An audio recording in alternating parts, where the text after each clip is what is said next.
நாமத்தில் வாழ்த்துக்கள். ஜூலை 28, 2024 பொது காலத்தின் 17ஆம் ஞாயிறு.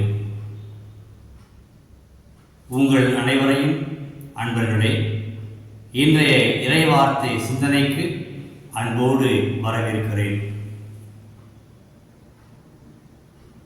இன்றைய 3 வாசகங்களும் கடவுள் இரக்கம் மிகுந்தவர், பரிவு கொண்டவர், மக்களுக்காக புதுமைகளை செய்யக்கூடிய கடவுள் என்பதை நமக்கு விளக்கி சொல்கிறார். முதல் வாசகத்தில் எலிசா தன்னுடைய பணியாளரை பார்த்து இந்த மக்களுக்கு உணவு கொடு என்று சொல்கிறார். எலிசாவை பார்க்க வந்த ஒரு மனிதர் 20 வார்கோதுமைகளையும் அப்பங்களையும் மற்றும் முற்றிய தானிய கற்றையும் கொண்டு கொடுத்தார். அவற்றை வைத்து இந்த மக்களுக்கு உணவு கொடு என்று எலிசா தன்னுடைய பணியாளருக்கு சொன்னார். பணியாளரோ இவற்றை வைத்துக் கொண்டு எப்படி இவர்களுக்கு உணவு கொடுக்க முடியும் என்று தன்னுடைய இயலாமையை எடுத்துரைக்கிறார். எலிசா சொல்கிறார், நீ கொடு, பற்றாக்குறையை கடவுள் நிவர்த்தி செய்வார், அவர்கள் உண்ட பிறகு மீதியும் இருக்கும் என்று சொல்லி தான் சொல்லவில்லை, ஆண்டவர் கூறியதாக சொல்கிறார். அன்பர்களே, ஒன்றை நாம் புரிந்து கொள்ள வேண்டும். பற்றாக்குறையை போக்கக்கூடிய வல்லமை படைத்தவர் கடவுள் ஆண்டவர். குறிப்பாக மனிதருக்கு ஏற்படுகிற அந்த சூழ்நிலையை புரிந்து கொண்டு பற்றாக்குறையை களைந்தெடுத்து நிறைவை கொடுக்கக்கூடியவர் கடவுள் என்பதை அன்று ஆண்டவர் எலிசா வழியாக மக்களுக்கு எடுத்துரைத்தார். மக்கள் வயிறார உண்டார்கள், மிகுதியும் இருந்தது. நற்செய்தி வாசகத்தில் இயேசு செய்த புதுமைகளெல்லாம் பார்த்த மக்கள் அவரை நோக்கி திரளாக கூடி வருகிறார்கள். அவர் கலிலேய கரையில் இருந்து தன்னுடைய சீடர்கள் ஒரு மலை உச்சிக்கு சென்று அமர்ந்து கொண்டிருக்கிறார். ஆனால் மக்களை பார்த்தவுடன் இயேசு அவர் மீது பரிவு கொண்டு இரக்கப்படுகிறார். எனவே தன்னுடைய சீடர் பிலிப்பை பார்த்து, இந்த மக்களுக்கு எங்கே போய் அப்பங்கள் வாங்க முடியும் என்று இயேசு கேட்கிறார். பிலிப்பை சோதிக்கவே இயேசு கேட்டார். என்னால் இயேசுவுக்கு தெரியும், தன்னுடைய வல்லமை தெரியும், தன்னுடைய அற்புதங்கள் செய்யக்கூடிய அந்த ஆற்றல் தெரியும். இதையெல்லாம் தெரிந்து வைத்துக் கொண்டே ஒரு உண்மையை வெளிக்கொண்டு வர வேண்டும், தன்னுடைய சீடர்களுக்கு புரிய வைக்க வேண்டும் என்று சொல்லி இந்த கேள்வியை தொடுத்தார். உடனே பிலிப்பு அதற்கு பதில் சொல்கிறார், 200 தெனாரியத்திற்கு அப்பம் வாங்கினாலும் ஒரு சிறு துண்டு கூட இந்த மக்களுக்கு கிடைக்காது என்று பிலிப்பு சொல்லி தன்னுடைய இயலாமையை விளக்குகிறார். பிலிப் மட்டுமல்ல, அடுத்ததாக அந்திரேயா, பேதுருவின் சகோதரர். அந்திரேயா சொல்கிறார், இங்கே ஒரு சிறுவனிடம் 5 வார்கோதுமை அப்பங்களும் 2 மீன்களும் இருக்கிறது. இதை வைத்துக் கொண்டு இத்தனை பேருக்கு எவ்வாறு உணவளிக்க முடியும்? அன்பர்களே, ஒன்றை புரிந்து கொள்ளுங்கள். பிலிப்பும் அந்திரேயாவும் மனித இதயத்தையும் மனித அந்த பற்றாக்குறை உணர்வையும் வெளிப்படுத்துகிறார்கள். இது எப்படி சாத்தியமாகும்? எப்படி நிகழும்? எப்படி உணவளிக்க முடியும்? கூட்டம் பெரிதாக இருக்கிறது. ஆண்களே ஏறக்குறைய 5000 பேர். இதை வைத்துக் கொண்டு எப்படி இவர்களுக்கு உணவளிக்க முடியும்? அன்பர்களே, மீண்டும் சொல்கிறேன், ஒன்றை நாம் ஆழமாக புரிந்து கொள்ள வேண்டும். இயேசு தான் செய்ய போகிற அருள் அடையாளத்தை பற்றி, அற்புதத்தை பற்றி அவருக்கு தெரியும்.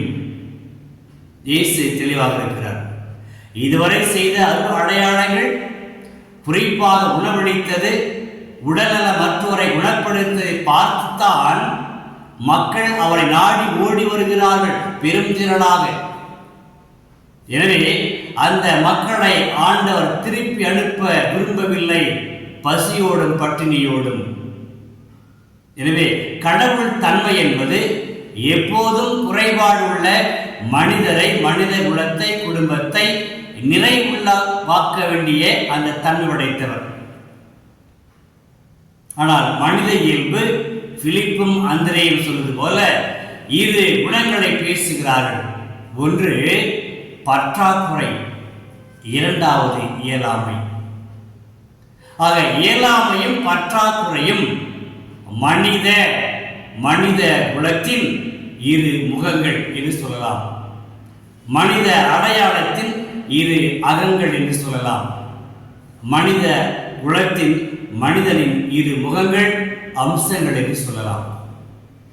இப்படி அந்த இயலாமை ஒரு பக்கம், பற்றாக்குறை ஒரு பக்கம் இருந்த பொழுதும் இயேசு அந்த நிவர்த்தி செய்கிறார். இயேசு சொல்கிறார், இதை பகிர்ந்து விடுங்கள். பகிர்ந்து கொடுத்தார்கள். மக்கள் வயிறார உண்டார்கள். மிகுதியும் இருந்தது. நண்பர்களே, மனித வாழ்க்கையில், குடும்ப வாழ்வில் இயலாமை என்ற ஒரு பெரிய தூண், பற்றாக்குறை என்ற பெரிய தூண், இரண்டும் எப்போதும் மனிதனையும் குடும்பத்தையும் சமூகத்தையும் நெருக்கிக் கொண்டிருக்கிறது. இந்த நெருக்கிக் கொண்டிருக்கிற இரு தூண்களுக்கு மத்தியில் தான் நாம் அல்லாடிக் கொண்டிருக்கிறோம், தவித்துக் கொண்டிருக்கிறோம், நெருக்கடியில் வாழ்ந்து கொண்டிருக்கிறோம்.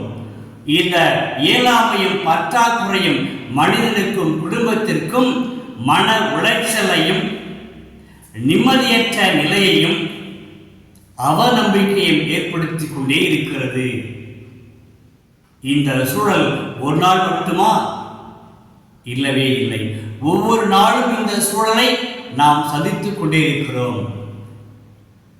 ஆக இந்த நம்மை நெருக்குகிற, நம்முடைய சந்தோஷத்தை எடுத்து விடுகிற, நமக்கு அந்த மன உளைச்சலை ஏற்படுத்துகிற இந்த நெருக்கடியான தூண்கள் அகற்றப்பட வேண்டும்.